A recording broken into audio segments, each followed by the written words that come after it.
Okay, so this is the first video of the Mohr circle. So first let me tell you what is the Mohr circle. देखो मोर circle जो ये stresses दिए हुए हैं ना, इसी को ये ग्राफिकल वे में एक रिप्रेजेंटेशन है। ठीक है, इसके कुछ पॉइंट्स हैं कि every plane of this is represented by point on Mohr circle. Okay, दोबारा समझिए कि एक प्लेन जो यहाँ पे है ना, ये एक पॉइंट द्वारा रिप्रेजेंटेड होगा, एक by a point. Okay, you will represent it by a point. Okay, ठीक है। और नॉर्मल स्ट्रेसेस जो लगे हुए हैं ना, वो एक्स एक्सिस पे रहेंगे। अगर टेंसाइल है तो पॉजिटिव एक्स एक्सिस पे, और अगर कंप्रेसिव हो तो नेगेटिव एक्स एक्सिस पे उसको रिप्रेजेंट करेंगे हम। ठीक है, ग्राफिकल वे में। ये स्ट्रेसेस को ग्राफिक कॉम्प्लेक्स स्ट्रेसेस को ग्राफिकल वे में रिप्रेजेंटेशन का एक मेथड है मोर सर्कल, और कुछ नहीं उससे ज़्यादा। ठीक है, तो ये देख लीजिए, एक्स एक्सिस पे sigma x sigma y normal stresses को रिप्रेजेंट करेंगे। पॉजिटिव रहेगा तो पॉजिटिव एक्स एक्सिस में, सॉरी टेंसाइल रहेगा तो पॉजिटिव एक्स एक्सिस में, अगर कंप्रेसिव रहेगा तो नेगेटिव एक्सिस में उसको, नेगेटिव एक्स एक्सिस में उसको रखेंगे। ठीक है, और अभी मैं समझाऊंगा, उसके बाद आपको बिल्कुल क्लियर हो जाएगा, डरने की जरूरत नहीं है। ठीक है, और हाँ, शियर स्ट्रेसेस का जो साइन कन्वेंशन है वो यहाँ पे चेंज हो जाता है। देखिए ये है शियर स्ट्रेसेस को, अगर इन प्लेन पे शियर स्ट्रेसेस लगी है तो उनको कैसे रिप्रेजेंट करेंगे, वो ये है। और आगे इस सेकंड केस में मैं बताऊंगा। अभी ये प्योर शियर का ही है, ये कंप्लीट शियर का ही है, उसमें मैं आपको अच्छे से बता दूंगा। अभी पहले फर्स्ट केस ये देखिए, जब कोई शियर स्ट्रेस नहीं लगा हुआ है तो कैसे। देखिए अभी ये ए बी प्लेन है, ये एक प्लेन है ए बी प्लेन है, इस पर नॉर्मल लगा हुआ है। लेट से कि 40 MP है। ठीक है, अब इसको हम एक स्केल में कन्वर्ट कर लेते हैं कि लेट से इट्स 4 सेंटीमीटर। ये ओरिजिन है, ये ओरिजिन है, ये प्लेन पेपर पड़ा हुआ है, पेपर पे ये ओरिजिन है, वो पॉइंट है। यहाँ से 4 सेंटीमीटर जाएंगे और एक पॉइंट वहाँ पे ड्रॉ कर देंगे। ठीक है, पी पॉइंट उसको बोल देंगे। ठीक है, ये इस प्लेन के ऊपर जो भी स्ट्रेसेस लगे हुए हैं ना, उसको रिप्रेजेंट कर रहा है ये point P. Okay, you got it. Okay, now next क्या है कि ये प्लेन है, इस प्लेन पे ये जो नॉर्मल लगा हुआ सिग्मा वाई, उसके लिए अब हमें यहाँ पे मोर सर्कल बनाए। वो सेम ओरिजिन से जाएंगे, ये भी टेंशन में था, गए यहाँ पे और ये पॉइंट ड्रॉ कर दिया। क्यों, क्यों को रिप्रेजेंट, क्यों किसको रिप्रेजेंट करा, कंप्लीटली इसको। ठीक है, ओके। तो मतलब आपके हर एक प्लेन को पॉइंट द्वारा रिप्रेजेंट किया जाएगा मोर सर्कल के ग्राफ पे। ठीक है ना। ओके, अब उसके बाद में देखिए, ये inclined plane from the a b theta angle, ये थीटा मोर सर्कल में जाके डबल हो जाता है। ये प्लेन था इंक्लाइंड। ओके, इसको आर से रिप्रेजेंट किया मैंने कंप्लीट प्लेन को, यानी एक कंप्लीट प्लेन एक पॉइंट पे आ जाता है यहाँ पे। ठीक है, ओके। और ये जो पॉइंट पी है किसको रिप्रेजेंट कर रहा था, ए बी प्लेन को रिप्रेजेंट कर रहा था। ठीक है, और ये जो पॉइंट किसको रिप्रेजेंट कर रहा है, ये इस प्लेन को रिप्रेजेंट कर रहा है। ठीक है, और ये जो पॉइंट है आर, ये इस इंक्लाइंड प्लेन को रिप्रेजेंट कर रहा है। ये इस वर्टिकल से थीटा पे था, और अब यहाँ पे क्या हो गया, इसी वर्टिकल से ये 2 थीटा पे हो गया। ठीक है, are you getting my point. Okay, let me tell you again. होता क्या है कि यहाँ पे लिया ओरिजिन से 4 सेंटीमीटर गए, पी पॉइंट मिला। ओरिजिन से लेट से ये 20 MP था, तो 2 सेंटीमीटर गए, पॉइंट क्यू मिल गया। यानी हमारा काम होगा इस प्लेन का और इस प्लेन का। अब इन प्लेन्स को रिप्रेजेंट करने की जरूरत नहीं है, क्योंकि ये बोथ आर सेम थिंग, कि इसको एक को कर दिया काफ़ी है। ठीक है ना। ओके, इस प्लेन ए बी पे 40 MP लगा था, यहाँ से उसको एक स्केल में हमने, क्योंकि 40 तो लिख नहीं सकते, 40 MP को यहाँ पे सेंटीमीटर मीटर में हमें, सॉरी सेंटीमीटर या MM में, किसी भी एक स्केल में कन्वर्ट कर लेना है अगर हमें ग्राफ वहाँ पे बनाना है तो। वैसे गेट के एग्जाम में ऐसे बनाने की ज़रूरत नहीं रहती है वहाँ पे, नॉर्मली मैं यूनिवर्सिटी के एग्जाम में ऐसे पूछता है वो। बाकी गेट के एग्जाम में ऐसे कोई ग्राफ आप नहीं बनाता, डायरेक्टली क्वेश्चन आते हैं। वो कैसे क्वेश्चन आते हैं मैं बताता हूँ, जस्ट आपको समझाने के लिए बता रहा हूँ कि जैसे लेट से कि ये 40 है, तो उसको एक स्केल में कन्वर्ट करके 4 सेंटीमीटर हमने ऐसे अज्यूम कर लिया कि 40 इज इक्वल टू 4 सेंटीमीटर, और you can say 10 MP is equal to 1 centimetre, तो 40 इज इक्वल टू 4 सेंटीमीटर। तो ये ओरिजिन लिया, ओरिजिन से हम गए 4 सेंटीमीटर और पॉइंट पी आया, इसको बोल दिया कि ये मेरा हो गया काम ए बी प्लेन का। Like this for this plane point Q. Okay, like this. ठीक है, इसी प्रकार से जो इंक्लाइंड प्लेन है ए बी प्लेन से, ये प्लेन था, ये plane, I mean this point was representing plane A B, तो इससे जो टू थीटा, मैं बता रहा हूँ कि थीटा टू थीटा हो जाता है हमेशा मोर सर्कल में, जो ये थीटा था ना यहाँ नॉर्मल हमारे इस डायग्राम में, ये टू थीटा हो जाता है इधर जाके, ठीक है ना, इस बात का पूरा ध्यान रखना है। ओके, तो ये बात है। अभी आपको ये पता चल रहा होगा कि मोर सर्कल की जरूरत क्यों पड़ी है। अब देखो, जरूरत इसलिए पड़ी है मोर सर्कल की कि अब हमें यहाँ पे नॉर्मल कितना लग रहा है वो बहुत इजीली आसानी से पता चल जाएगा। ये देखो, ये पॉइंट आर आ गया था ना, यहाँ ओरिजिन से यहाँ पे जाने पे जो मिलता है वो नॉर्मल स्ट्रेस मिल गया, जो हम वहाँ पे फॉर्मूला लगा के कैलकुलेट कर रहे थे ना, sigma x plus sigma y by two plus sigma x minus sigma y by two cos two theta plus tau x y sine two theta. फॉर्मूले की जरूरत नहीं है, कुछ भी जरूरत नहीं है। जस्ट अगर आपको ज्योमेट्री आती है, आपने पहले यहाँ 40 किया था, आपने फिर यहाँ पे 20 किया, एक सर्कल बना दिया, फिर यहाँ पे आपका सेंटर मिल गया और आपको थीटा यहाँ टू थीटा हो गया। उसके बाद में आप इजीली इजीली इजीली ये आपको ये रेडियस रह जाएगी, इसकी मोर सर्कल की रेडियस हो जाएगी, ये मोर सर्कल की रेडियस है, और ये आपको एंगल दिया हुआ है। इजीली आप ये वाली जो डिस्टेंस है इसका बेस पता कर लेंगे, और यहाँ से लेके यहाँ की डिस्टेंस आपको मालूम ही रहती है, तो आप इजीली नॉर्मल स्ट्रेस बता देंगे कि इस पॉइंट पे नॉर्मल स्ट्रेस कितना लग रहा है, क्योंकि आपको पॉइंट आर मिल गया ना, वहाँ से आपने जस्ट ऐसे प्रोजेक्ट किया और यहाँ से यहाँ तक मैं आपको न्यूमेरिकल कराऊंगा, डोंट वरी इस पे। तो आपको without any formula you can answer, without any formula you can answer. Okay, you don't have to remember the formulas in the Mohr circle to obtain the normal stress and shear stress on this inclined plane. Are you getting my point? More circle की जरूरत क्यों पड़ी है? क्योंकि हमें इसमें कोई formula लगाने की जरूरत ही नहीं है, बस जस्ट हमें अगर ज्योमेट्री आती है अच्छे से, तो बिल्कुल सिंपल बेसिक 10th ज्योमेट्री, तो आप इजीली ये बता सकते हो कि यहाँ पे नॉर्मल स्ट्रेस कितना है। क्योंकि मैंने बताया कैसे बताना है कि सबसे पहले यहाँ से ओरिजिन से जाना है पॉइंट पी करना है, फिर ओरिजिन से जाना है पॉइंट क्यू रिप्रेजेंट करना है, ये 40 हो जाएगा, ये 20 था, ठीक है। उसके बाद में सर्कल बनाना है, उसका सेंटर लेना है, और सेंटर से हम एक इस, क्योंकि अभी ये जो है ना ए बी प्लेन वो पी पॉइंट रिप्रेजेंट कर रहा था, तो इसी पी पॉइंट से हमें जाना है कितना, टू थीटा। ये जरूर ध्यान रखना कि थीटा टू थीटा हो जाता है, कितना जाना है, टू थीटा। किस जाना है, ये काउंटर क्लॉकवाइज जा रहा था, सेम ये भी काउंटर क्लॉकवाइज जाएगा इधर, ये भी इधर भी काउंटर क्लॉकवाइज जाना है। काउंटर क्लॉकवाइज जाने पर ये point we got a point R, okay, from R we projected this one, ठीक है। तो ये वाला ओरिजिन से लेके ये मेरा नॉर्मल स्ट्रेस हो गया, ठीक है। और इसी प्रकार से जो हम टाउ थीटा निकालते थे पहले, जैसे कि पहले के उसमें एनालिटिकल मेथड में निकाला करते थे, ठीक है, तो यहाँ पे टाउ थीटा इजीली यहाँ से यहाँ तक की वैल्यू है। मीन्स आप ये जो सी आर इसकी रेडियस है पता कर लिए, तो इजीली आपको ये टाउ थीटा भी मिल जाएगा, और ये वाली डिस्टेंस थी जो हॉरिजॉन्टल ये भी मिल जाएगी, ठीक है ना। Are you getting my point? Okay, let me tell you again, okay, let me zoom it, okay. means this one is the normal stress from this r point to this origin, this is the normal stress, okay. From this to this one is the shear stress, okay. If you know the radius of the Mohr circle, then you will resolve it in the vertical direction, so you will get this tau theta. You don't need any formula, you just need Mohr circle radius, and Mohr circle radius you can calculate easily. Means if this one was a sigma x, this one was sigma y, 40 minus 20, so it will come 20 by 2, so it will come 10. So you got it, radius, and then this angle. You don't need to remember that formula for tau theta, okay. This is the beauty of this graphical method, okay. You don't need to remember any formula, you just need to remember the method, okay. Okay, now let me tell you again the facts of this. Mohr circle extremities represent the principal stress और maximum normal stresses, okay. Means अब देखो हमारे वहाँ पे principal stress क्या होते थे, principal stress क्या होते थे, जहाँ पे हमारे शियर स्ट्रेस की वैल्यू 0 हो जाती है। अभी मैंने आपको बताया था कि नॉर्मल स्ट्रेस ग्राफिकल मेथड पे एक्स एक्सिस पे हम रिप्रेजेंट करेंगे हमेशा आइदर पॉजिटिव और either negative. Positive x axis पे जो आएगा जो टेंसाइल वाला रहेगा टी, और नेगेटिव एक्स एक्सिस पे जो कंप्रेसिव वाला वो रहेगा, ठीक है। और यहाँ पे वाई एक्सिस पे टाउ जो रहेगा ना उसको रिप्रेजेंट करेंगे, टाउ यानी शियर स्ट्रेस को रिप्रेजेंट करेंगे, ठीक है। अभी बताओ एक्सट्रीमिटीज़ पे कोई, इस एक्सट्रीमिटीज़ बोले तो इसके जो आगे यानी जो इसके एंड्स हैं, सर्कल के एंड्स हैं, सर्कल के एंड्स पे कोई है क्या, लगा हुआ है क्या कोई शियर स्ट्रेस आपको दिख रहा है? आपको वाई एक्सिस में कोई स्ट्रेस दिख रहा है क्या? कुछ नहीं है।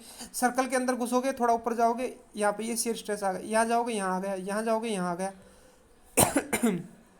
यहाँ जाओगे यहाँ आ गया।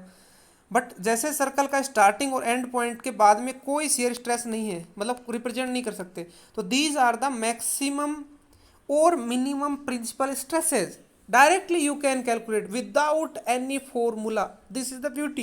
You will tell me now, tell me what is the maximum principal. You will say, sir, you will say that this one, this one is the maximum principal stress because this is the maximum extremity, and this is the from here origin to this end, this is the minimum. Okay, you will directly say that this one is the maximum principal stress, this one is the minimum principal stress. Okay, so no, you don't have to remember any formula for the normal stress also, for the shear stress also, for the maximum principal stresses also. You just need to remember the method to draw this circle. Okay, now theta at the Mohr circle get doubled. This one you have to remember, यहाँ पे जो theta था ना हमारा, ये जो theta था ये डबल हो जाता है यहाँ पे जाके मोर सर्कल में, ठीक है, ये थीटा मोर सर्कल में जाके डबल हो जाता है। और देखो इसमें आपको ये भी जरूरत नहीं पड़ती कि क्लॉकवाइज जाना है एंटी क्लॉकवाइज जाना है, सिंपल बात है। यहाँ ए बी प्लेन था, ये मेरा इंक्लाइंड प्लेन है, यहाँ से मैं एंटी क्लॉकवाइज जा रहा हूँ, तो इस प्लेन को जो रिप्रेजेंट कर रहा था वो ये पॉइंट था पी, ठीक है, और इस प्लेन को जो रिप्रेजेंट करेगा वो पॉइंट है आर, ठीक है। तो यहाँ पे ओरिजिनली मैं यहाँ से यहाँ काउंटर क्लॉकवाइज जा रहा, तो यहाँ से यहाँ भी काउंटर क्लॉकवाइज जा रहा हूँ। बट ध्यान रखने वाली बात ये है कि यहाँ पे मैं 2 थीटा लिखूँगा, यानी यहाँ पे मैं थीटा को 2 थीटा करूँगा, ये इंपॉर्टेंट बात है, ठीक है ना। अभी आपको 3 चीज़ें बताई है मैंने कि नॉर्मल स्ट्रेस एक्स एक्सिस पे, शियर स्ट्रेस वाई एक्सिस पे, ओके, रिप्रेजेंट करेंगे हम, ठीक है। Every plane will be represented by a point, okay, and Mohr circle extremities will represent the principal stresses either maximum और मिनिमम, ओके, ठीक है। And you will calculate easily the normal stress from this circle and the shear stress at inclined plane, ठीक है।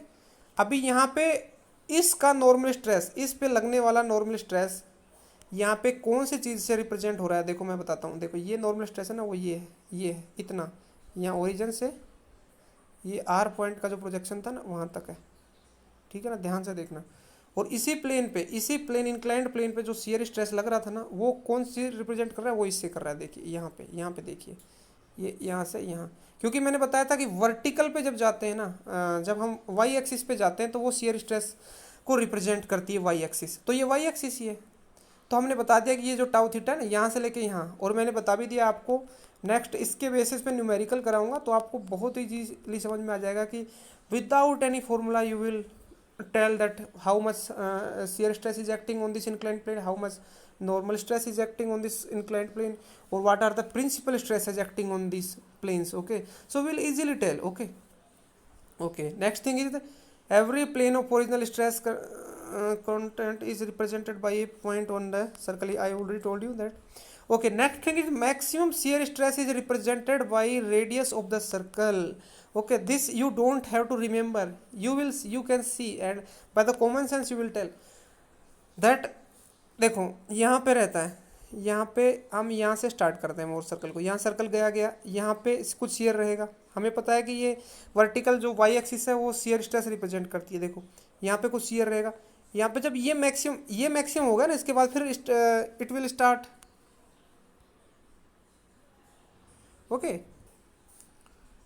Okay.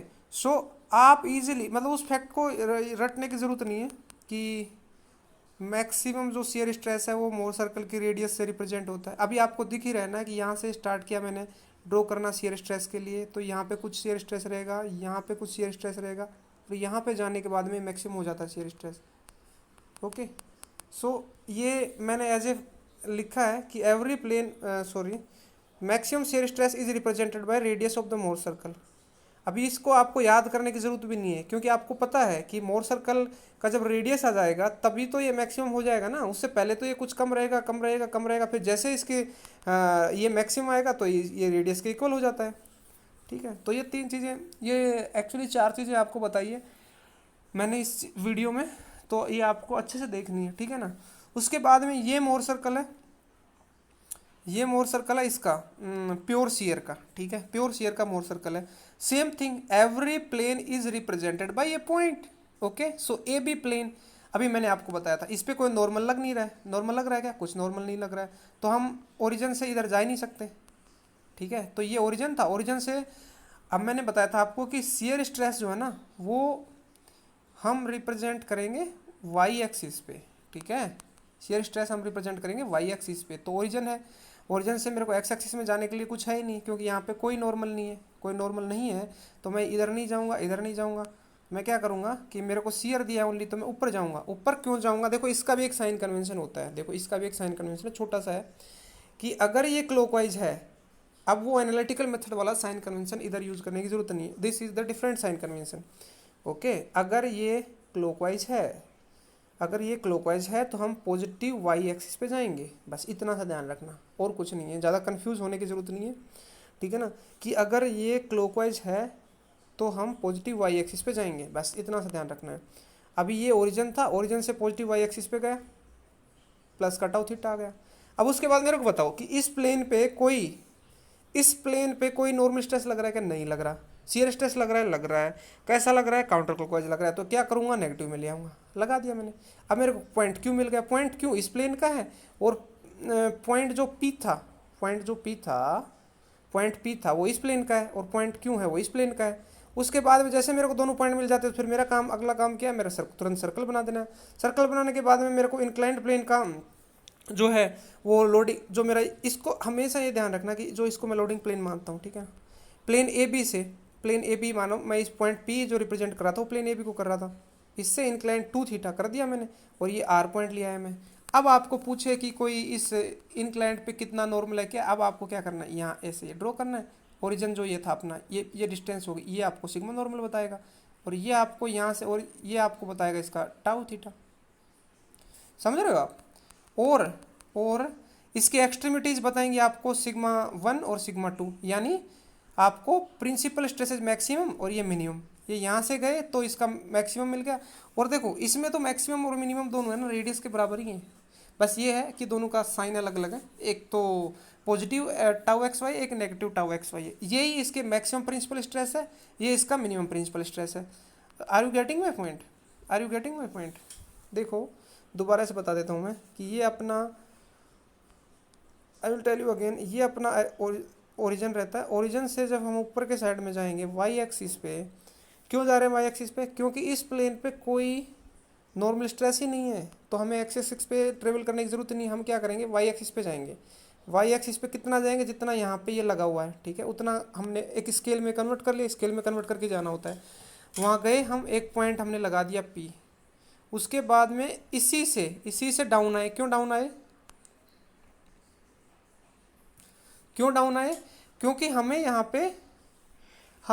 पे ये वाला plane लेना होता है। और मैंने अभी साइन कन्वेंशन बताया था, अगर मोर सर्कल का साइन कन्वेंशन शियर स्ट्रेस का ऐसा है, ये पॉजिटिव करेंगे, ये पॉजिटिव वाई एक्सिस पे बनेगा, और अगर काउंटर क्लॉकवाइज होगा तो वो नेगेटिव वाई एक्सिस पे बनता है, ठीक है, ओके। तो अब आपको उसके बाद में आपको जो इंक्लाइंड प्लेन है वो लेना है, तो ए बी से इंक्लाइंड प्लेन थीटा, यहाँ पे 2 थीटा हो जाता है। उसके बाद में आपको आर पॉइंट मिल जाता है, आर से आपको प्रोजेक्ट करना है, और ये सॉरी आर से आपको ऐसे प्रोजेक्ट करना है और ओरिजिन तक जाना है, वो आपको नॉर्मल स्ट्रेस बता देगा इंक्लाइंड प्लेन का। और ऐसे ही ये यहाँ से लेके और ये यहाँ तक का, ये आपको शियर स्ट्रेस बता देगा, ठीक है। देखो ये सर्कल है, ठीक है ना, ये सर्कल है,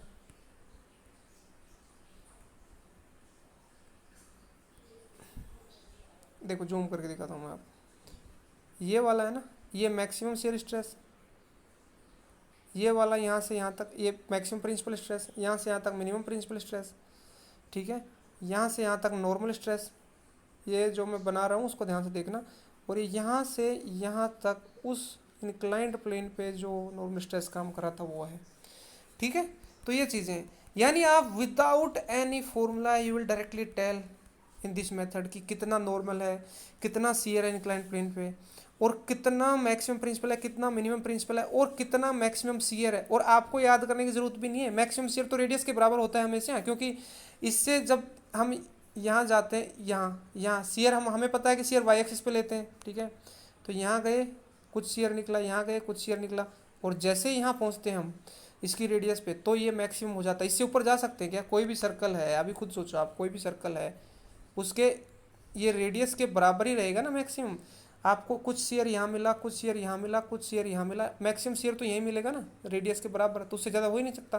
तो इसलिए मोर सर्कल की जो रेडियस है ना वो मैक्सिमम शेयर स्ट्रेस को रिप्रेजेंट करती है, और मोर सर्कल की एक्सट्रीमिटीज़ है ना जो मैक्सिमम प्रिंसिपल को करती है, क्योंकि यहाँ इसके बाहर जाते ही तो हमें कोई शेयर नहीं मिल रहा ना, इसके बाहर जाते हमें कोई शेयर नहीं मिल रहा है, ठीक है। इसके बाहर जाते ही, मोर सर्कल के बाहर जाते ही कोई शेयर ही नहीं मिल रहा है हमें, ठीक है ना। तो इसलिए ये मिनिमम हो गया और ये मैक्सिमम हो गया, ठीक है, ओके। और फिर उसके बाद में नॉर्मल की बात आती है, ये है, ठीक है, ये यहाँ से ये जो पॉइंट आर होता है ना ये रहता है नॉर्मल का। अब यहाँ से ओरिजिन से ये डिस्टेंस आप कैलकुलेट कर लो, ये आपका नॉर्मल बता देगा। यहाँ से लेके यहाँ तक ये डिस्टेंस आप कैलकुलेट, रेडियस आपको पता है और ये एंगल पता रहता है, तो आप इसको वर्टिकल में रेजोल्यूट करोगे तो ये आ जाएगा, ठीक है। ये इसकी सॉरी ये इसकी रेडियस वर्टिकल में रेजोल्यूट करो तो ये वाली डिस्टेंस आ जाएगी, और ये वाली डिस्टेंस और ये वाली तो बराबर रहती है। उसके बाद में ये वाली डिस्टेंस आ जाएगी हॉरिजॉन्टल रेजोल्यूट करोगे तो इसको इसमें यहाँ तक का ये डिफरेंस अपने को पता ही रहता है पहले से। और मैं एक न्यूमेरिकल कराता हूँ आपको, डोंट वरी, उसके बाद में आपको इजीली समझ में आ जाएगा, कोई दिक्कत नहीं है, ठीक है ना। कि इससे नॉर्मल स्ट्रेस और शियर स्ट्रेस किसी इंक्लाइंड प्लेन पे और प्रिंसिपल स्ट्रेस और मैक्सिमम शियर स्ट्रेस कैसे पता करते हैं without any formula, okay. Numerical और नेक्स्ट एक और है बताता हूँ आपको, डोंट वरी।